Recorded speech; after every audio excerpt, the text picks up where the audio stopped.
अस्सलाम वालेकुम। मेरा नाम डॉक्टर असद शकील है और मैं पटेल हॉस्पिटल में as diagnostic and interventional radiologist जो है वो खदमात सर अंजाम दे रहा हूँ। मैंने MBBS किया है और FCPS किया है और साथ में मेरी फेलोशिप है इंटरवेंशनल रेडियोलॉजी में। इंटरवेंशनल रेडियोलॉजी को अगर मैं एक्सप्लेन करूँ तो ये डायग्नोस्टिक रेडियोलॉजी से इस तरह से डिफरेंट है कि डायग्नोस्टिक रेडियोलॉजी में हम एक्सरे, अल्ट्रासाउंड, CT, MRI और फ्लोरोस्कोपी की मदद से पेशेंट्स के अंदर जो बीमारियां चल रही हैं उनकी तशख़ीस करते हैं।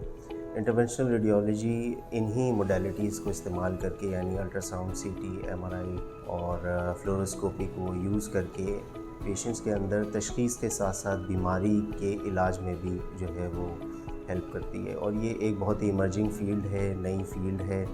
हर रोज़ इसके अंदर नए प्रोसीजर्स और नए जो है वो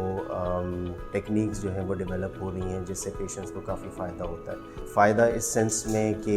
ये एक मिनिमली इन्वेसिव जो है वो फील्ड है जहाँ पर जो पेशेंट्स के अंदर प्रोसीजर हो रहे हैं वो मिनिमली इन्वेसिव टेक्निक के साथ हो रहे हैं, जिसमें कोई कट नहीं लगता, कोई चीरा नहीं लगता। मोस्टली जो इलाज है वो एक नीडल के प्रिक से होता है या फिर एक कैन्यूला की तरह की एक शीट होती है जो पेशेंट की टांग में डाली जाती है और उनसे जो है वो तमाम बीमारियों का जो है वो इलाज हो रहा होता है। बॉडी के मुख्तलिफ़ पार्ट्स की तरफ अगर हम जाते हैं, सर से शुरू करते हैं, तो सर में जिस तरह से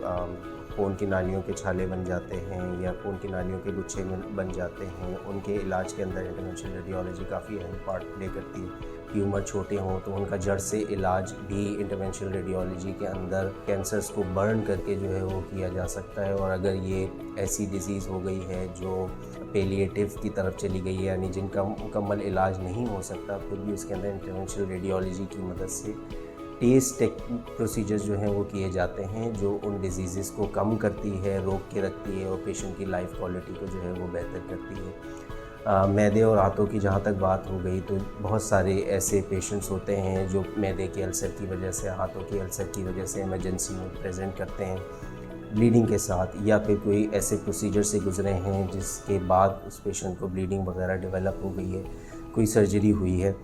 तो उन ब्लीडिंग को रोकने के लिए भी इंटरवेंशनल रेडियोलॉजी जो है वो अपना पार्ट प्ले करती है। और इसमें बहुत ज़्यादा टाइम नहीं लगता, बहुत ज़्यादा तकलीफ़ से पेशेंट नहीं गुज़रता। सिर्फ एक सुन करने का टीका अमूमन हम टांग में पेशेंट के लगाते हैं और एक पतली सी ट्यूब होती है जो पेशेंट की उन नालियों के अंदर जाती है जो ब्लीड कर रहे होते हैं। हम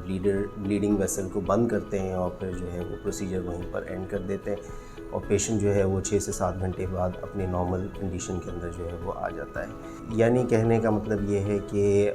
दिल के अलावा जिस्म में किसी भी जगह पर खून की नालियों का अगर कोई मसला हो रहा हो,